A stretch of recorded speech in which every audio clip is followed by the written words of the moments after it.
Conservative MPs have urged Jeremy Hunt to cut taxes as soon as possible to ease the burden on households struggling with the cost of living crisis. Jeremy Hunt is being urged to cut tax as soon as possible to help people struggling with the cost of living crisis.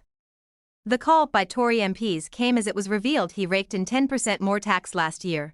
Economists say the Chancellor now has plenty of wiggle room to cut the highest tax burden on record, as official figures also showed government borrowing was £13.2 billion less than expected last year. Ex-Cabinet Minister John Redwood said, "Cut taxes now. We cannot afford high tax rates, which cut growth and depress revenue." The Treasury collected £786.6 billion tax in the last financial year, 9.9% more than the year before, and government borrowing, the difference between spending and tax income, reached £139.2 billion over the past 12 months. This was lower than the £152.4 billion predicted by the Office for Budget Responsibility last month, meaning an extra £13.2 billion could be used to help ease the tax burden. The call by Tory MPs came as it was revealed he raked in 10% more from us last year, the lower than expected borrowing was despite the government spending over £40 billion on helping with rocketing energy bills. The significant boost to Treasury coffers raised hopes tax cuts will be considered in the autumn budget. Mr. Redwood called on the government to slash business taxes to drive economic growth, which is struggling to reignite after the pandemic and energy crisis.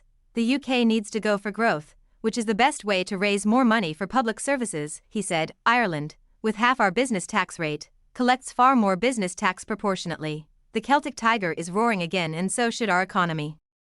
His views were echoed by former Business Secretary Jacob Rees-Mogg, who attacked the Office for Budget Responsibility's gloomy predictions.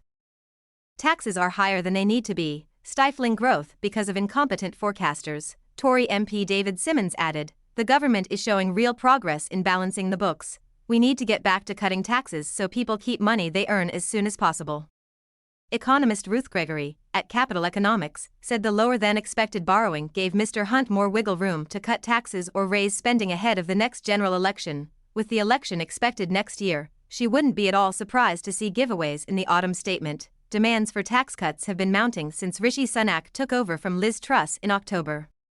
Although his first task as PM was to steady the ship following the financial turmoil surrounding his predecessor's short-lived tenure of No 10. MPs now want him to release the handbrake, Mr. Redwood added. "It's got to happen sooner rather than later." Julian Jessup, of free market think tank the Institute of Economic Affairs, said, "The public finances data is, once again, not as bad as feared. Borrowing in the year ending in March has come in £13.2 billion below the forecast from the Office for Budget Responsibility. This suggests the Chancellor has more headroom for pre-election tax cuts and other sweeteners."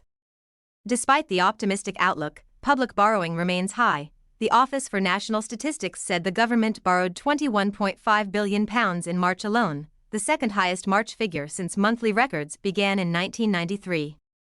Energy bill support means borrowing has ballooned since it was put in place in October to help people cope with rocketing bills after Russia's invasion of Ukraine. Mr. Hunt announced in last month's budget that the energy price guarantee capping bills at £2,500 a year will be extended for households for another 3 months, from April to June. Reacting to the latest data, he said, "These numbers reflect the inevitable consequences of borrowing eye-watering sums to